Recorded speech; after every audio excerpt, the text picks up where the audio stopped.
Hi, my name's Dr. Catherine Hughes from Crime Psych. I'm a criminal psychologist and I run a business that enables me to bring knowledge and learning to everyone, not just those who are studying at colleges or universities. And I do this by producing a range of blogs, vlogs and free online courses. But I do also run slightly more in-depth courses which are available both online and face-to-face.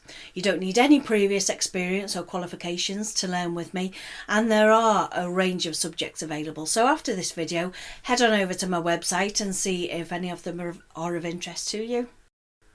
This particular video is looking at Stephen Griffiths, who's also known as the Crossbow Killer. Griffiths killed 3 women and ate some of their body parts.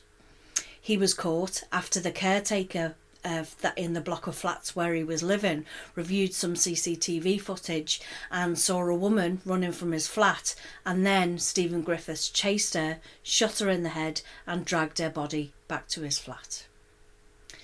Stephen Griffiths was convicted of killing 3 women in total, and these women were all sex workers in Bradford in the UK.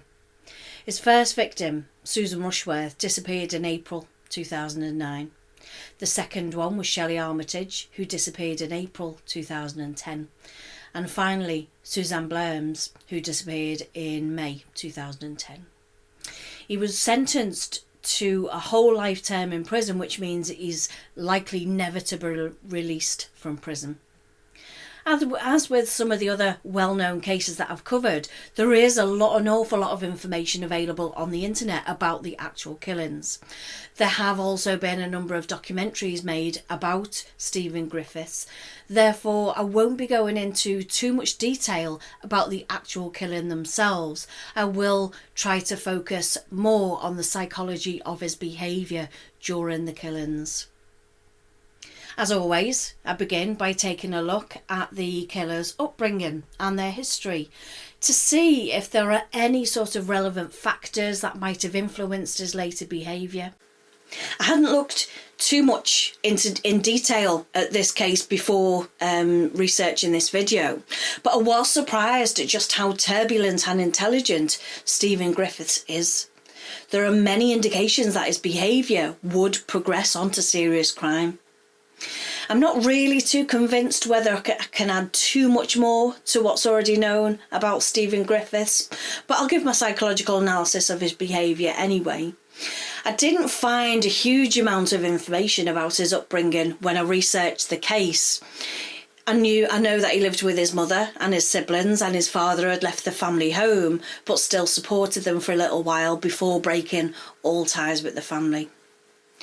One particular article from the BBC quotes a neighbour saying that they used to see him shoot birds with an air rifle and dissect them.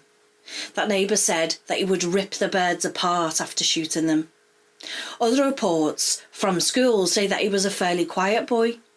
One report from a school friend said that he was interested in martial arts and sometimes brought weapons such as daggers or throwing stars into school with him to show the other children.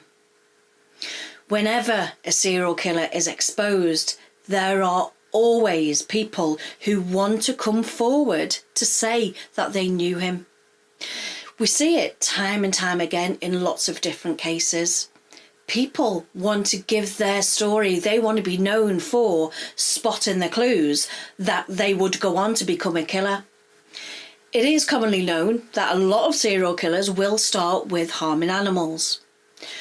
With this case though, there are more reports from people who are shocked that they went to school with or lived near a serial killer. We do tend to think of serial killers as being different from the rest of us. It gives us really some kind of comfort that we know that we can spot when people are behaving oddly. However, this isn't always the case with serial killers. Quite often, they manage to blend in with society with their banal behaviour. They become somewhat hidden in plain sight by their ability to behave in very quiet or very unassuming ways. Stephen Griffiths attended a private grammar school and he was very intelligent. He went on to study a PhD in criminology His thesis was comparing 19th century and modern murder techniques. One person who used to play chess with him in a bar in Bradford said that he was really, really good at it. And in conversation, he would always correct people and win arguments with facts that he'd recalled. He knew that he was clever, and Stephen Griffiths used this to his advantage. He never seemed to want to fit in with the rest of society. He seemed to enjoy that particular aspect of himself. He was well known for walking his pet lizard on a lead, wearing his hair slicked back and his sunglasses on, whatever the weather, with his long black leather coat. The authorities knew that he was a risk to the public long before he started the killing. He was convicted of stabbing a shop worker when he was 17 years old, and he spent 3 years in prison, but was released because he wasn't seen as a danger to the public. But this is the point at which we see a whole load of indications of his future activities. He actually told the authorities that he saw himself as becoming a murderer and fantasised about becoming a serial killer. In 1991, he was diagnosed as a schizoid psychopath, and the following year he received a 2-year prison sentence for holding a knife to the throat of a girl. People who have schizoid personality disorder may have a limited ability to express themselves emotionally. They very rarely have close personal relationships, but they are able to function very well in ordinary day-to-day life. They're normally quite aloof and detached and indifferent to praise or criticism. As with many other serial killers that came before him, he had been in contact with the police and not suffered any real measurable consequences. And this really served to drive his behaviour on. Police had been watching Griffiths for 2 years before he killed his first victim, and they had already seized hunting weapons from him in an earlier raid. The police contacted the housing association for the block of flats where he lived, and the housing association shared the concerns of the police. Then a better CCTV system was fitted in the block of flats in anticipation of an incident. This was really as much as authorities could do because there was no evidence for an antisocial behaviour order at that particular time. He did have an online presence which was very different to his everyday persona. He would quote scenes from films with particularly gory scenes. In one programme, Professor David Wilson described him as a wannabe copycat killer who suffered narcissistic personality disorder. There are many aspects of his behaviour where we see controlling behaviour and violent tendencies. I have put a link to another YouTube video in the video description below, and it plays the recording of a phone conversation between Griffiths and his ex-girlfriend where he taunts her, and at the end he laughs maniacally. This footage also shows the moment that he knew he'd been caught on CCTV. He walks confidently up to the camera with his crossbow shortly after killing his third victim, and he sticks his middle finger up at the camera. From a psychological point of view, this is where he's showing his indifference towards authority and showing just how powerful he sees himself as being. He knows that he's been caught at this point, and it's an act of defiance as well.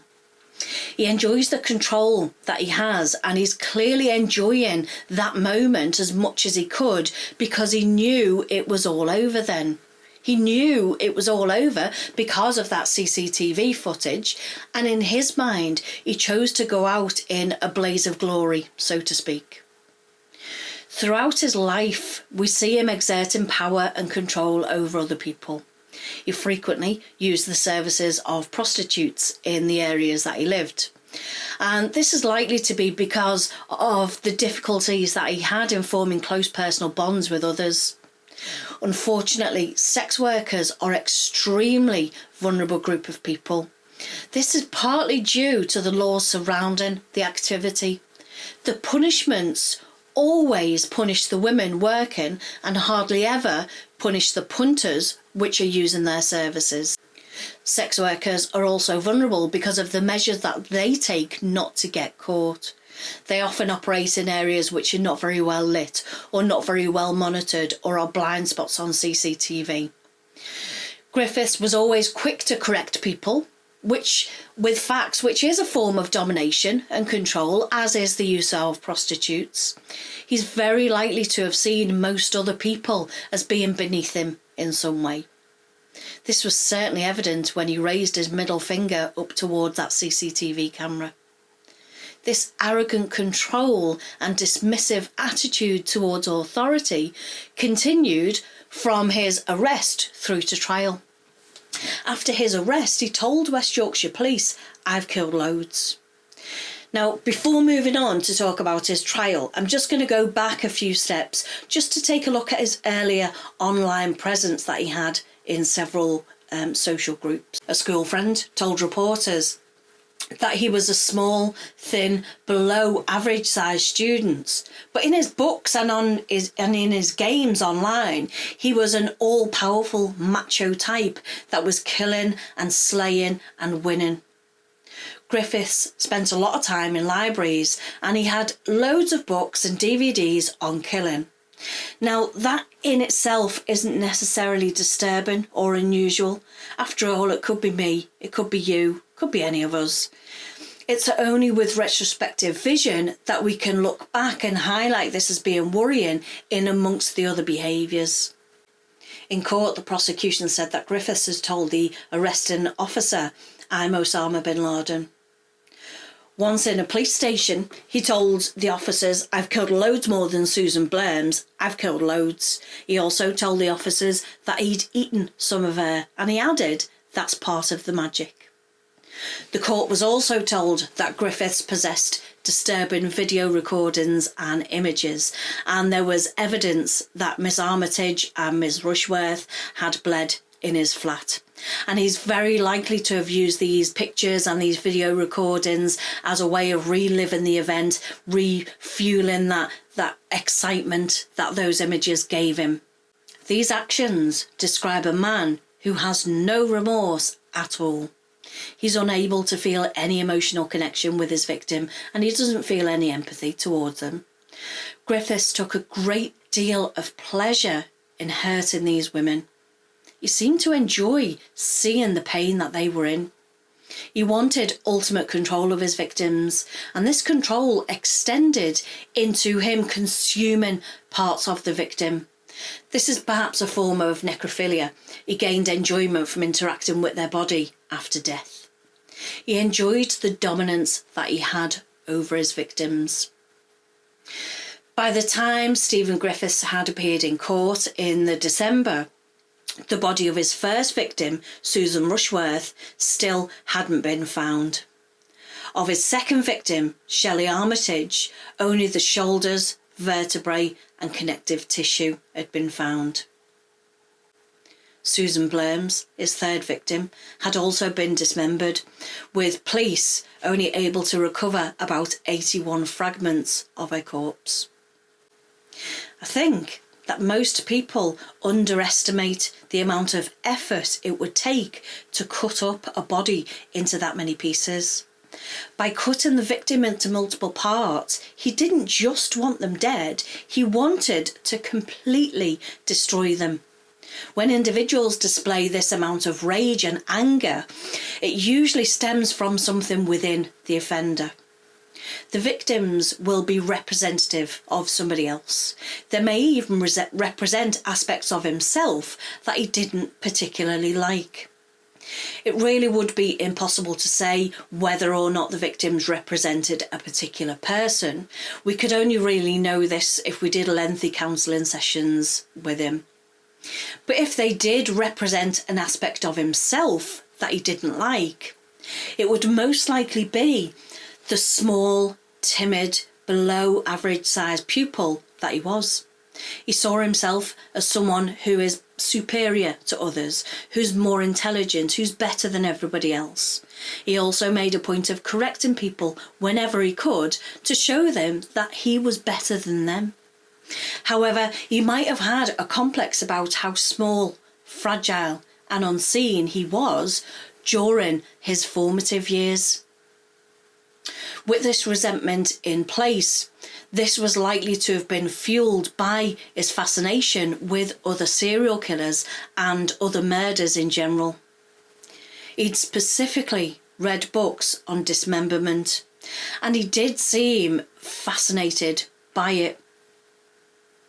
Unfortunately, this does highlight the age-old question of when do we intervene in cases such as this. He had been diagnosed with a personality disorder. He told authorities that he was going to do a murder, that he fantasised about becoming a serial killer. He might as well have stood up and shouted it from the rooftops. But at that time, no crime had been committed. How can we imprison or restrict an innocent man? It brings to mind the film Minority Report. It evokes deep moral questions as to when we should intervene. As the law stands at the moment, we can't restrain a person who's not committed any crime. However, all of the clues were there in this case, and I am certain that the victims' families would argue that something should have been done sooner. They seen it coming. I do hope that you found this psychological analysis of Stephen Griffiths, the Crossbow Killer, interesting. I hope that you've learned something new from it.